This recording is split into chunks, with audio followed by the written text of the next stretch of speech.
ایک دفعہ حسنین نے اپنی والدہ سے کہا ہمیں عید کے کپڑے چاہیے. ظاہراً کوئی ایسا سبب اس وقت موجود نہیں تھا. سیدہ کے دل میں خیال آیا شہزادوں نے خواہش تو کی ہے, میں کہاں سے ان کو کپڑے لا کے دوں. دروازے پہ دستک ہوتی ہے, سفید ریش خوبصورت شخص ہے, حسنین کے بارے میں 2 کپڑے لایا ہے. سیدہ نے پوچھا تم کون ہو؟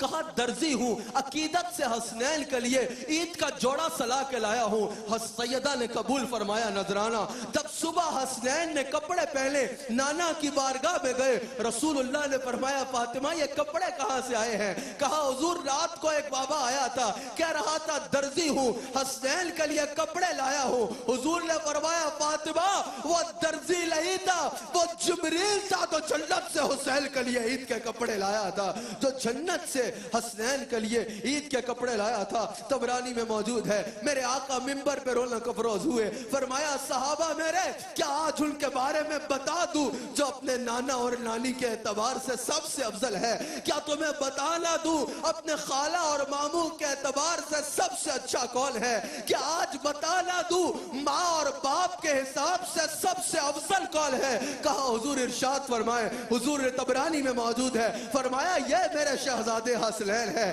ان کا نانا دیکھنا ہے تو مجھے دیکھو, امام الانبیاء ان کا نانا ہے, ان کی نانی دیکھنی ہے تو خدیجہ کو دیکھو, خدیجہ الکبریٰ ان کی نانی ہے, ان کی خالائیں دیکھنی ہے تو میری بیٹی کو دیکھو, ان کا ماموں دیکھنا ہے تو قاسم کو دیکھو, ان کا باپ دیکھنا ہے تو علی کو دیکھو, ان کی ماں دیکھنی ہے تو فاطمہ کو دیکھو.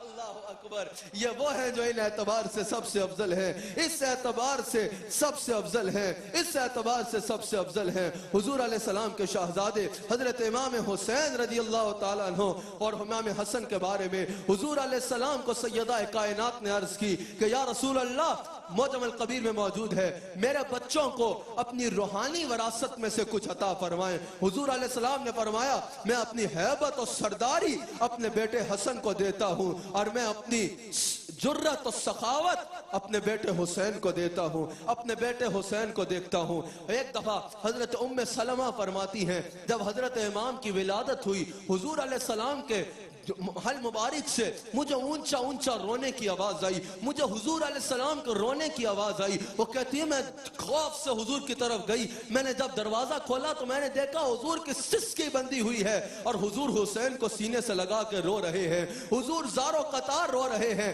میں نے پوچھا یا رسول اللہ کیا ہوا؟ حضور نے فرمایا ابھی جب میں نے حسین کو سینے سے لگایا جبریل میرے پاس آیا اور جبریل نے مجھے کہا یا رسول اللہ آپ کے اس شہزادے کو آپ کی اپنی امت کربلا میں بے دردی کے ساتھ شہید کر دے گی, اس بے دردی کے ساتھ اس کو شہید کر دیا جائے گا, بے دردی کے ساتھ درندے اس کو شہید کر دیں گے, اس کو شہید کر دیں گے. حضور امام حسین کو سینے سے لگا کے رو رہے ہیں. شاید یہی وجہ ہے کہ اپنی جرت حضور نے حسین کو دی, اور پھر جرت بھی ایسی دیکھی دنیا نے کہ چشم فلک نے جرت کا ایسا منظر کہیں دیکھا نہ ہوگا, اور سخاوت بھی ایسی دیکھی دنیا نے کہ اپنے خاندان کا بچہ بچہ اللہ کے نام پہ قربان کر دیا اور اف تک نہ کہا. جرت و سخاوت کا ایسا منظر نہ کبھی کسی نے دیکھا, اور نہ سخاوت کی ایسی تاریخ کہیں رقم ہو سکتی ہے جیسی کربلا میں ہوئی, جیسی کربلا میں ہوئی.